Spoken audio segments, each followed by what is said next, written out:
नमस्कार साथियों, एक बार पुनः सभी का स्वागत है। आज हम पटवारी लेखपाल जो कि 2016 में पेपर हुआ था, उसकी हिंदी आपके लिए लेके आए हैं। इसमें 2 प्रश्न उत्तराखंड के भी और अन्य प्रश्न भी आ गए हैं, तो उनको भी साथ में सॉल्व कर लेते हैं। तो शुरुआत करते हैं। पहला प्रश्न इसमें है कि गलत का युग्म का चयन करना है। जैसे मेघा कुमाऊनी फ़िल्म, बिल्कुल कुमाऊनी फ़िल्म है मेघा। जगवाल आपकी गढ़वाल की फ़िल्म है 1981 में। गोविंद बल्लभ पंत बिल्कुल भारत रत्न मिला है 1957। मेघदूत जो है वो प्रेमचंद की नहीं है, तो ये उत्तर इसमें गलत है। मेघदूत आपकी कालिदास के द्वारा रचित है। तो मेघदूत आपका किसने लिखी है? कालिदास द्वारा रचित है, तो इसको भी आप ध्यान दीजिएगा। अगला प्रश्न देखते हैं। सही युग्म का चयन करना है। देखो सही युग्म का आपने चयन करना है तो क्या चयन करना है? देखो तिलहरी आभूषण, बिल्कुल महिलाएं गले में पहनती है तिलहरी को। बेड़ू पाको बारहमासा उन्नयन का फल पाको चेता, तो मोहन उप्रेती जी द्वारा ही लिखित है। बेड़ू पाको बारहमासा। जागर गायिका बसंती देवी, बिल्कुल सही है आपका। तो उपरोक्त सभी युग्म इसमें सही सम्मिलित हैं। तो आइए शुरुआत करते हैं। आज हमारा मुख्य है कि पटवारी और लेखपाल परीक्षा 2016 का पेपर में जो हिंदी के 50 प्रश्न हैं उनको यहाँ पर को आपका अध्ययन करेंगे, उनका हल करेंगे इनको। निम्न में यण संधि के उदाहरण हैं। निम्न में यण संधि के देखो उदाहरण कौन से हैं? तो प्रत्युपकार, प्रति, धन उपकार, ये देखिए। दूसरा क्या है? अत्यधिक, अति धन अधिक। आगे देखिए स्वागत, शूधनागत और डी उपरोक्त सभी। अगर आपको हमारी यण संधि याद है, अगर आपने यण संधि देखा है तो यण संधि में मैंने आपको एक चीज़ बताई थी। अगर आपको आधा वर्ण या य या व या र दिखे तो आपकी यण संधि होगी। तो पहले में भी आधा वर्ण और य है, बिल्कुल सही है। आधा वर्ण और दूसरे अत्यधिक में आधा वर्ण और य है, बिल्कुल सही है। सी वाले में भी आधा वर्ण और वो है। इसका मतलब है कि कहीं ना कहीं हमारी संधि सत्य है। तो प्रतिधन उपकार, अतिधन अधिक, शूधनागत आपके यण संधि के उदाहरण है। आधा वर्ण के बाद यदि य दिखे या वो दिखे या र दिखे, आपकी यण संधि होगी। यहाँ पर हमने आपको बता दिया है। आप संधि को जरूर से अच्छे से समझिएगा। हमने वहाँ पर प्रत्येक शब्द को तोड़ के आपको बता रखा है। आगे बढ़ेंगे। 152वां प्रश्न। तो देखिए 152वां प्रश्न क्या कह रहा ना, परम धन ईश्वर। तो परम धन ईश्वर में अ और ई वर्णों का मेल हो रखा और ए बना है और परमेश्वर हो गया है, में कौन सी संधि है? अगर आपको याद हो ना, मैंने आपसे कहा था कि जहाँ पर आपको एक वर्ण दिखे तो वो आपकी कौन सी संधि है? वो आपकी गुण संधि है। वो आपकी कौन सी संधि है? वो आपकी गुण संधि है। तो ए इसका उत्तर सही होगा। परम धन ईश्वर बराबर परमेश्वर। अ और ई से ए हो जाता है। मैंने आपको ट्रिक बताई थी कि आपको जहाँ पर एक मात्रा दिखे उसमें गुण संधि होती है। जहाँ पर ए दिखे, ओ दिखे, अर दिखे, वो आपके गुण संधि के उदाहरण होते हैं। तो परम धन ईश्वर बराबर परमेश्वर होता है जी। बिल्कुल आपका ए उत्तर सही है, गुण संधि। अगले प्रश्न की ओर चलते हैं और अगला प्रश्न है कि व्यंजन संधि के उदाहरण। देखो व्यंजन के लिए मैंने आपको बताया था ना कि आपको देखो जहाँ पर ये साइन दिखे ना, ये साइन दिखे, व्यंजन का साइन होता है। तो सत धन गुण, बिल्कुल सदगुण ठीक है। ठीक है। तो का ग हो गया। देखो यहाँ पर तो का ग हो गया है। तो अपने तीसरे में बदल गया तो थ दो। वैसे ही यहाँ पर सी वाला देखिए, उत धन मत बराबर उन्मत। ठीक है। यदि तो दो के बाद पंचमाक्षर आ जाए, देखो तो के बाद पंचमाक्षर आ गया। यहाँ पर मो पंचमाक्षर है ना, तो अपने पांचवें बदल जाता है। तो का पांचवा तो थ दो ध नौ, तो क्या होगा? तो का नौ बन गया है। तो तत् धनमय बराबर क्या? उत धन मत बराबर क्या हो गया? उन्मत हो गया जी। जो तो है ना, तो वो नौ में बदल गया, अपने पांचवें में बदल गया, पंचम में बदल गया। तो उत धन मत बराबर उन्मत। अब देखिए बी वाला उत्तर में कौन, तो हमारा इस व्यंजन संधि का उदाहरण कौन सा सही है? तो ए और सी सही है। तो डी हमारा उत्तर सही होगा। सत धन गुण बराबर सदगुण, तो का दो हो गया है। उत धन मत बराबर तो का नौ हो गया, पंचमाक्षर में बदल गया है कि अगर तो उन्मत हो गया। ए और सी सही है। अब देखिए बी वाले को भी समझा देते हैं। यहाँ पर को मत धन अनुसार, तो मतानुसार। मैंने आपको दीर्घ संधि में बताया था ना कि अगर आ दिखे, बड़ी ई दिखे, बड़ा ऊ दिखे, तो आपको कौन सी संधि होगी? वो आपकी दीर्घ संधि होगी। देखो अकह सवर्णे दीर्घ, जहाँ पर दो समान समान वर्ण मिले, अ मिलके आ मिल गया है, तो आपकी दीर्घ संधि होगी। ये भी जरूर से याद करेगा। अगला देखिए 154 वाला प्रश्न क्या है? 114 प्रश्न ये कह रहा है कि मनः धन भाव बराबर मनोभाव, निह धन फल बराबर निष्फल। तो अगर आपको याद हो, मनः धन भाव में हमने क्या कहा था? यदि विसर्ग से पहले अ हो तो विसर्ग ओ में बदल जाता है। तो मनः धन भाव बराबर क्या हो जाएगा? मनोभाव हो जाएगा। विसर्ग के से पहले अ हो तो विसर्ग आपका किस में बदल जाएगा? ओ में बदल जाएगा, तो मनोभाव हो जाएगा। निह धन फल बराबर निष्फल हो जाएगा। जो विसर्ग है वो आपका मूर्धन्य ष में बदल जाएगा जी, ये भी ध्यान रखिएगा। तो मनः धन भाव, मनोभाव, निह धन फल, निष्फल, दोनों में कौन सी संधि होगी? तो जो ये वाले साइन होते हैं वो कौन से साइन होते हैं आपके? वो विसर्ग आपकी संधि होती है जी। इसमें कौन सी संधि है? वो आपकी विसर्ग संधि है। आगे देखिए, दो शब्दों या शब्दांशों के योग से बने हुए शब्द क्या कहलाते हैं? आपके यौगिक कहलाते हैं। जैसे मैंने लिखा था ना, हिम धन आलय, हिम धन आलय, हिम धन आलय बराबर क्या हो गया? हिमालय। तो परिभाषा क्या कह रही है? दो शब्दों या शब्दांशों के योग से, हिम धन आलय के योग से बने हुए शब्द यौगिक शब्द कहलाते हैं। तो ध्यान रखिएगा, 155 का भी उत्तर सही है। संकर शब्द का चयन करिए। तो संकर शब्द का चयन करिए, तो संकर शब्द के लिए अगर आपको परिभाषा याद हो तो थोड़ा सा रिपीट करता हूँ मैं आपको संकर शब्द की परिभाषा। अभी हम पढ़ेंगे इनको। दो भिन्न स्रोतों या भाषाओं से आए हुए शब्दों के मेल से बने हुए शब्द क्या कहलाते हैं? संकर कहलाते हैं। दो भिन्न स्रोतों से। अब देखो यहाँ पर कोई है ना, तो संकर शब्द कौन से हैं? तो ए उसका उत्तर सही है। अब कैसे सही है? देखो यहाँ पर हमें उदाहरण दे रखा है छायादार का। अब हमारी परिभाषा क्या कहलाती है? दो भिन्न स्रोतों से, भाषाओं से आए हुए शब्दों के मेल से नए शब्द बनने हैं तो संकर कहलाएगा। अब जो इसमें छाया है वो आपका संस्कृत का शब्द है। जो छाया है वो संस्कृत का शब्द है, और जो दार है वो फारसी का शब्द है। जो दार है वह फारसी का शब्द है। ध्यान रखना, छाया संस्कृत का शब्द है और दार फारसी का शब्द है। तो 156 का ए उत्तर सही है। छायादार बराबर छाया प्लस दार। आगे देखिए, 157वां प्रश्न देखेंगे। 157, निम्न में से देशज शब्द को चयन करना है। तो देशज शब्द जिनकी उत्पत्ति देशज में हो रखी है, क्षेत्र विशेष में हो रखी है, वो आपके देशज कहलाते हैं। जैसे लोटा, झोला, आपका भोंपू, ये सभी जो हैं ये आपके देशज शब्द हैं, देशज शब्द हैं जी। ये 157। 158 में देखिए, 158 में क्या कह रहा है? अग्नि के पर्यायवाची आपको ढूंढने हैं।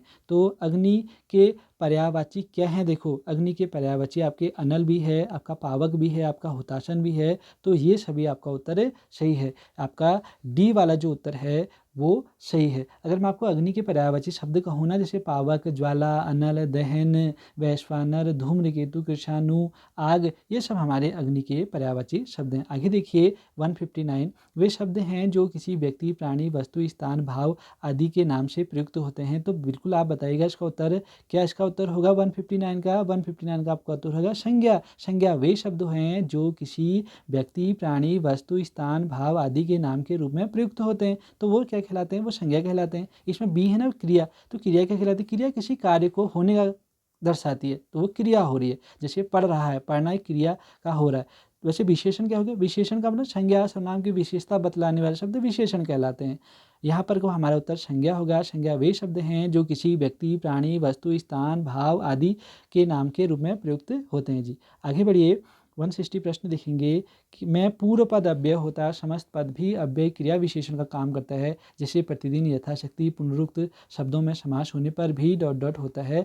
तो बताइए कौन सा समास होगा? बिल्कुल जी, आपका उत्तर ये सही है, आपने सही उत्तर बताया, और ये अव्यय भाव समास होगा। अव्यय भाव समास में मैंने आपको बताया भी था कि पूर्व पद जो है प्रधान होता है, समस्त पद क्रिया विशेषण होता है। जैसे कि कुछ पहचानने के तरीके बताए थे। प्रति से शुरू होने वाले, यथा से शुरू होने वाले शब्द आपके किसके उदाहरण हैं? अव्यय भाव के उदाहरण। जैसे आ से शुरू होने वाले, अनु से शुरू होने वाले शब्द, हर से, प्रति से, ये अव्यय भाव समास के उदाहरण हैं। इसमें पूर्व पद अव्यय होता है। अव्यय का मतलब होता है कि अव्यय को हम क्या कहते हैं? अविकारी, यानी कि जिनमें विकार नहीं होगा, लिंग, पुरुष, जाति के आधार पर उनमें विकार नहीं होता है, उन्हें अव्यय कहा जाता है। हम इनको समझेंगे जब इसका जो हमारा चैप्टर चल रहा होगा। तो आगे आने वाले हमारे जो वीडियो हैं उनको आप जरूर से देखिएगा। तो अव्यय भाव समास है। अव्यय भाव समास को पहचानना बहुत ही आसान है। प्रति से शुरू होने वाले, यथा से, भर से, हर से, अनु से, आ से शुरू होने वाले शब्द आपके अव्यय भाव समास होते हैं। उसके अलावा कुछ और चीज़ें भी आपको बता दी, जैसे यहाँ पर लिखा है ना जल्दी जल्दी, जैसे लातू लात, कानू कान, बातों बात, जो ये शब्द रिपीट होते हैं, जल्दी जल्दी, बातों बात, ये रिपीट हो रहे हैं ना, तो ये भी आपके अव्यय भाव समास के उदाहरण होते हैं। अगला प्रश्न देखिए, हस्तलिखित, हस्तलिखित, हस्त धन लिखित, हाथ से लिखित। तो से आ गया ना, आपका से का मतलब क्या है कि कारक चिन्ह आ गए। जहाँ कारक चिन्ह आते हैं, मैंने आपको बताया था कारक चिन्ह आते हैं, वो आपका कौन सा समास होता है? वो आपका समास होगा तत्पुरुष समास। जहाँ कारक चिन्ह होते हैं, मैंने आपको बताया था हिंदी में 8 कारक होते हैं, तत्पुरुष समास में हम 6 कारकों को भी पढ़ते हैं। तो हस्त से लिखित से आ गया, यानी कि ये आपका तत्पुरुष समास है। बहुब्रीहि समास में कोई अन्य पद प्रदान होता है, कर्मधारय में विशेषण विशेष संबंध होता है, ये याद करेगा। हमारा समास वाला आप चैप्टर देखिएगा। आगे बढ़ते हैं। द्वंद्व समास के उदाहरण कौन से हैं? देखो, द्वंद्व समास का उदाहरण भाई बहन, सुख दुख, यानी कि ए और सी आपका उत्तर सही है। ए और सी आपका उत्तर सही है। मैंने आपसे कहा ना कि जहाँ पर आपको ये योजक चिन्ह दिखे या और दिखे या दिखे एवं दिखे, वो द्वंद्व समास के उदाहरण होते हैं। जहाँ पर योजक चिन्ह, देखो इन भाई बहनों में योजक चिन्ह है ना बीच में, देखिए ध्यान से देखिएगा, योजक चिन्ह आपको दिख रहा होगा। भाई बहन में, सुख दुख में आपको योजक चिन्ह दिख रहा होगा। ये द्वंद्व समास का उदाहरण है। अब इसमें जो बी है वो तो उसमें कौन सा समास होगा? आजन्म में आपका अव्यय भाव समास है। आ से शुरू होने वाले शब्द जीवन भर, तो आजन्म आपका अव्यय भाव समास का उदाहरण है। आगे बढ़िए, आगे बढ़ते हैं और इसमें हमें मिलान करना है। देखो गांव गांव क्या है? गांव गांव आपका इसमें है एक संज्ञा है। गांव गांव क्या है? एक संज्ञा है। धीरे धीरे, मैंने आपको उदाहरण बताया था, अगर मेरी पुरानी वीडियो आपने देखी होगी ये, तो धीरे धीरे यानी क्रिया विशेषण हो रही है। धीरे धीरे मतलब क्रिया विशेषण हो रही है। कौन? संज्ञा के प्रयुक्त होने वाले शब्द आपके सर्वनाम हैं। काले काले विशेषण हो रहे हैं। काला काला किसी शब्द की विशेषता जो बताते हैं वो विशेषण होते हैं। तो आपका 163 का उत्तर क्या होगा? आपका 63 का उत्तर होगा बी। आगे बढ़ेंगे, ध्यान से देखिएगा। 164 इसमें कह रहा है कि भाषा के वे लघुत्तम सार्थक खंड जो शब्द के अंत में जुड़कर नए शब्दों का निर्माण करते हैं। जो शब्द के अंत में जुड़ते हैं या नए शब्द बनाते हैं, उन्हें प्रत्यय कहा जाता है। उन्हें प्रत्यय कहा जाता है। समास को हम समझ चुके हैं। दो शब्दों से मिलकर समास बनता है, दो या दो से अधिक शब्दों से मिलकर समास बन रहा है। अलंकार हम देखेंगे बाद में, अलंकारों के बारे में। काव्यान शोभा अलंकार नाम पश्यते, यानी कि काव्य की शोभा बढ़ाने वाले शब्दों को अलंकार कहते हैं। उपसर्ग वे होते हैं जो किसी शब्द के प्रारंभ में जुड़ते हैं, एक नए शब्द का निर्माण करते हैं। आगे बढ़ेंगे। 165 प्रश्न ज़्यादा हैं तो वीडियो लंबी हो सकती है, तो सभी को समझाते हुए चलेंगे। पीताम्बर पीत धन अंबर, पीला है अंबर वस्त्र किसके हैं पीले अंबर? तो किसका जहाँ पर आ गया तो आपका उत्तर होगा बहुब्रीहि समास। आपका उत्तर किसका है? पीला है अंबर जिसका, तो बहुब्रीहि समास का उदाहरण है। तत्पुरुष समास में आपके कारक चिन्ह आते हैं। कर्मधारय में आपके कर्मधारय में विशेषण विशेष संबंध होता है।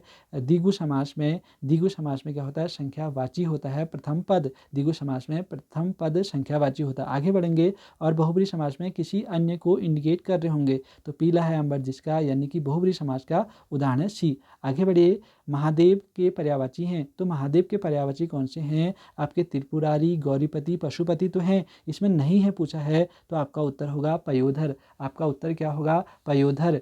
तो पयोधर जो है आपका उत्तर होगा जी। आगे पयोधर किसको कहते हैं? फिर आपके मन में प्रश्न आ रहा होगा, पयोधर का मतलब बादल से है। बादल, जलद, मेघ, नीरद, जलधर, ये आपके बादल का उदाहरण है पयोधर। आगे बढ़िए और प्रश्न है सोना का के पर्यायवाची हैं, तो सोने के यहाँ पर को ए और बी दोनों सही हैं। स्वर्ण और कंचन कहा जाता है सोना को, तो सोने के और पर्यायवाची देखिए जैसे स्वर्ण, कंचन, हारक, जातरूप, सोना, ताम्रस, हिरण्य, यह स्वर्ण के उदाहरण है। आगे बढ़ेंगे और आगे देखेंगे कि हमारा नेक्स्ट क्या है। जैसे कि यहाँ पर को ना, इससे पहले आपने देखा होगा जो भी हमने कहा, जैसे कटक इसमें अन्य आ गया था, तो कटक को भी समझ लीजिए। कटक का मतलब क्या है? किसी फौज से संबंधित है, सेना से संबंधित है, पलटन से संबंधित है, ये इसका अर्थ होता है कटक का। तो सोना का स्वर्ण और कंचन ए और बी ही सही था। आगे बढ़ेंगे। देखो कमल क्या पर्यायवाची है? तो कमल का पर्यायवाची क्या है? कमल का पर्यायवाची आपका है पुंडरीक, तो इसमें से एक उत्तर से होगा। कमल का पर्यायवाची क्या है? वो आपका पुंडरीक है। कमल का पर्यायवाची क्या होगा? वो पुंडरीक होगा। मैं आपको कमल के पर्यायवाची और भी बता दूं, जैसे कमल हो गया, पंकज हो गया, नीरज हो गया, सरोज हो गया, आपके नीरज, अंबुज हो गया, वारिज हो गया, राजीव हो गया, उत्पल हो गया, अरविंद हो गया, ये कमल के पर्यायवाची हैं। मुख्यतः आप देखिए ना, कमल वाला एक ट्रिक ऐसी है, लगभग 50% आपका काम तो करती है। जैसे जिसके अंत में भी ना, जिसके अंत में आपका ज होगा, जैसे पंकज, जैसे नीरज ज है, सरोज ज है, जलज ज है, तो ये कमल के पर्यायवाची होते हैं। ये भी आप अपने नोट करिएगा। आगे बढ़ते हैं। तो इसमें जैसे चीर है, तो चीर किसका है? चीर का मतलब परिधान से संबंधित है, वस्त्र से संबंधित है, कपड़ा से संबंधित है, तो ये आपका परिधान हो गया। कुंजन, तो कुंजन का मतलब वैसे होता है आच्छादित मार्ग से संबंधित है, आच्छादित मार्ग से संबंधित है, तो कमल का पुंडरीक इसमें सही उत्तर है। देखो पाप का विलोम क्या होगा? तो बताओ पाप का विलोम क्या होगा? पाप का विलोम आपका बिल्कुल सही बताया आपने, पुण्य होगा, पाप का विलोम पुण्य होगा जी। वही लघुतम शब्दांश जो शब्द के प्रारंभ में लगकर नए शब्दों का निर्माण करते हैं। अभी मैंने आपको पहले ही बता दिया है। इसका उत्तर क्या है? इसका उत्तर है उपसर्ग। जो प्रारंभ में जुड़ते हैं उसे उपसर्ग कहा जाता है। प्रत्यय अंत में जुड़ते हैं। समास दो या दो से अधिक शब्दों का संबंध है। विशेषण किसी शब्द की विशेषता बता रहे हैं जी, ध्यान रखिएगा। आगे देखिए, अब 171 में हमें क्या करना है कि हमें इसमें उपसर्ग चुनने। तो अधिनायक में अधि है, बिल्कुल सही है। सुगम में सु है, अनुमान में अनु है, तो उपरोक्त सभी इसका सही कथन है। अब बखूबी, बदौलत, बनाम में आगत उपसर्ग है। आगत उपसर्ग है, तो कौन सा आगत उपसर्ग है इसमें? आपका सही उत्तर है ए, ब है। बखूबी, बदौलत, ब, बनाम, ब, ये आगत उपसर्ग है। देखो, खेलनहार, होनहार शब्दों में कृत प्रत्यय हैं। देखो, हम प्रत्यय को समझेंगे। प्रत्यय में जो समझने वाला विषय है वो कृत और तद्धित प्रत्यय का होता है। हम उनको आपको समझाएंगे। आप जरूर से हमारे वीडियो को जो प्लेलिस्ट है उसको चेक करिएगा। 173 का जो आपका उत्तर होगा वो हार है। देखो ना, खेलनहार, हार आ रहा ना, होनहार, हार आ रहा ना, तो हार आपका इसमें क्या है? इसमें कृत प्रत्यय है जी। 174 देखिए, 174 देखिए, ये कह रहा है कि कार्य कार्य तद्धित प्रत्यय में निम्न में से कौन सा बनेगा? तो कौन सा बनेगा? देखो, कलाकार बिल्कुल बन गया, पत्रकार कार बन गया, साहित्यकार कार बना है, तो ये सभी आपका उत्तर सही होगा। ये आपका प्रत्यय है। प्रत्यय आपके अंत में जुड़ते हैं और एक नए शब्द का निर्माण करते हैं जी। ये सभी उत्तर सही है, कलाकार, पत्रकार, साहित्यकार। तो आगे देखेंगे, मुद्रा के अनेकार्थी शब्द हैं। तो मुद्रा के अनेकार्थी शब्द क्या होगा? आपके मुद्रा के अनेकार्थी शब्द, इसमें सी उत्तर सही होगा। ए और बी दोनों, मोहर भी, सिक्का भी। अब देखिए, लौकिक का विलोम क्या होगा? 176 का आपका उत्तर क्या होगा? बी उत्तर होगा, अलौकिक। लौकिक का विलोम होता है अलौकिक जी। देखिए, 177 में जगन्नाथ, जगत धन नाथ, दिख धन गज, दिग्गज में कौन सी संधि है?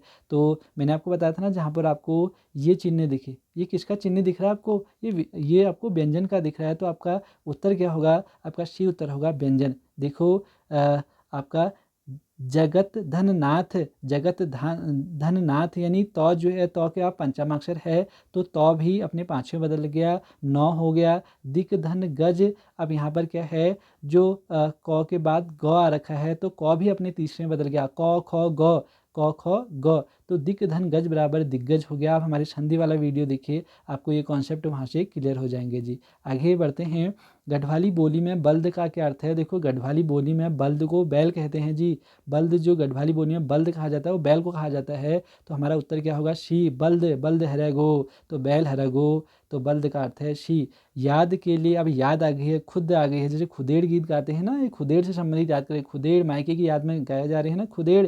याद के लिए गढ़वाली बोली में प्रयुक्त है खुद, खुद का मतलब याद आ रही है। अब चींटी के लिए गढ़वाली बोली में शब्द क्या है? अब चींटी के लिए क्या शब्द है जी? चींटी के लिए है किरमुल, किरमाओ कह देते हैं ना, किरमाओ अगी मस्त, तो किरमुल जो है वो चींटी के लिए गढ़वाली बोली में शब्द है। हम भी बात करते हैं किरमाओ अगी गुनो।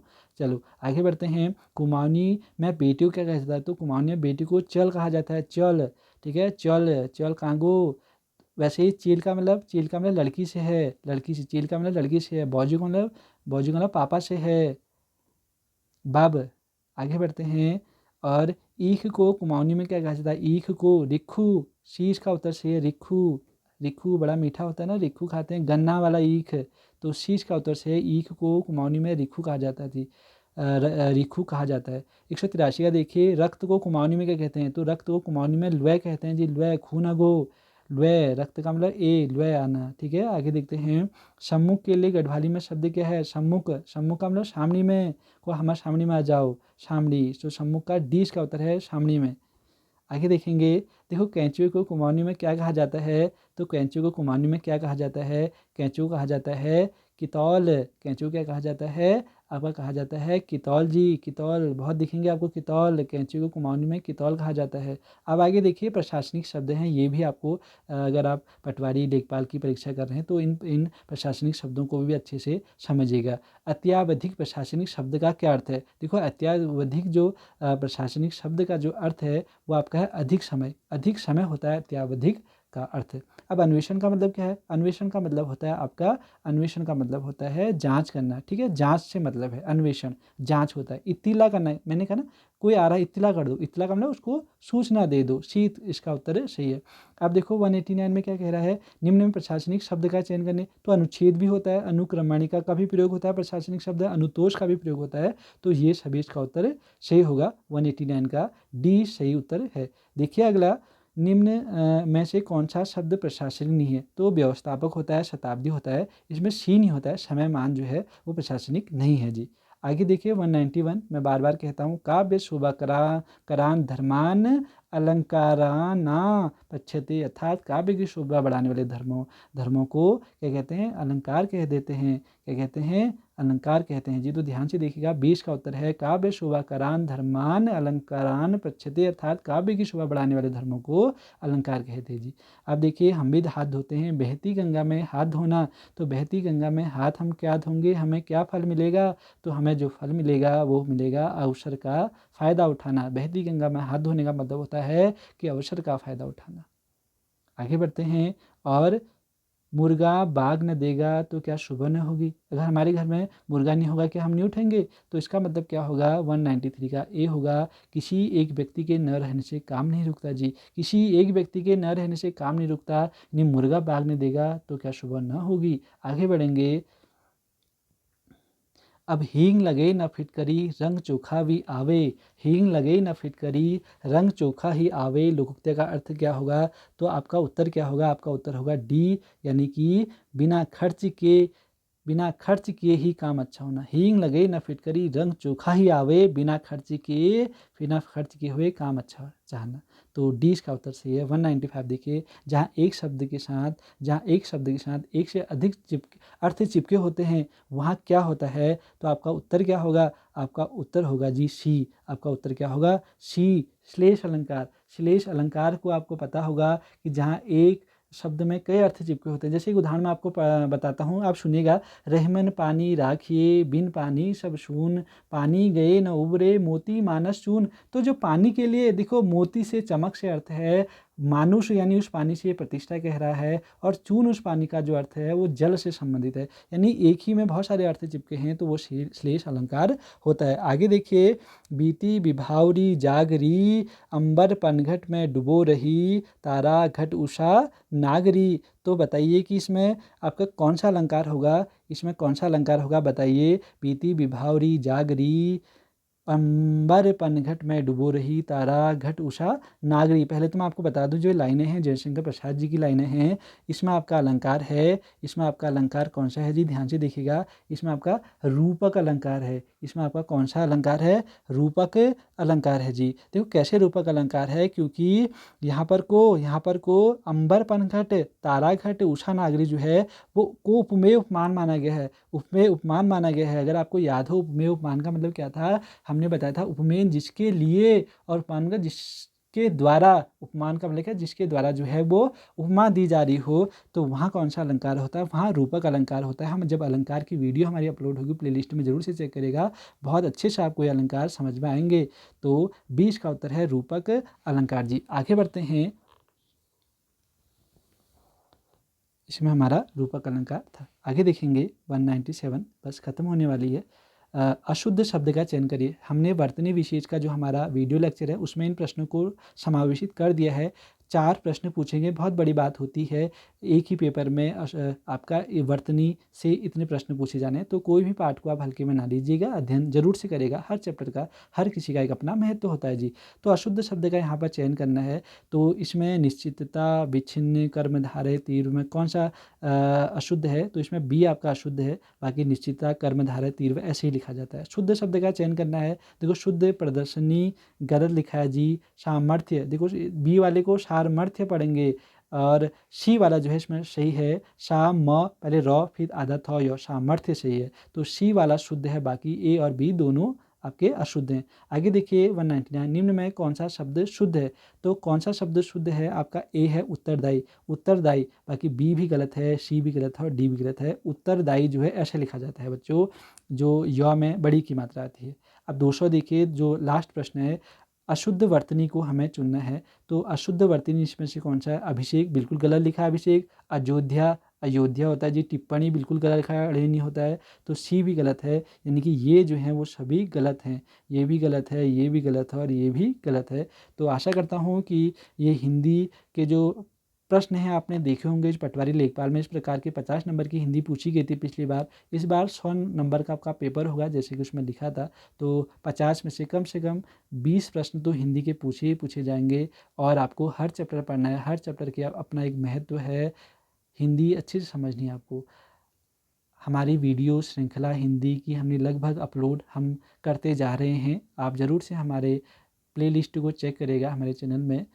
आपके कोई भी डाउट होते हैं, कोई भी सुझाव होते हैं, आप ज़रूर से हमें लिखें। हमारे चैनल, हमारा टेलीग्राम चैनल जो है हमारे इसी यूट्यूब चैनल के नाम पर है। हमारा फेसबुक पेज भी इसी के नाम से बना हुआ है। तो आप कहीं भी हमसे जुड़ सकते हैं। आपका बहुत बहुत जो है वेलकम है हमारे ग्रुप में। तो आशा करता हूँ कि इसके द्वारा आपको कई चीज़ें, नई चीज़ें सीखने को मिले होंगे। आगे भी आप सीखते रहोगे, बने रहेगा हमारे साथ। आपका दिन शुभ हो। नमस्कार। जय हिंद, जय भारत, जय उत्तराखंड।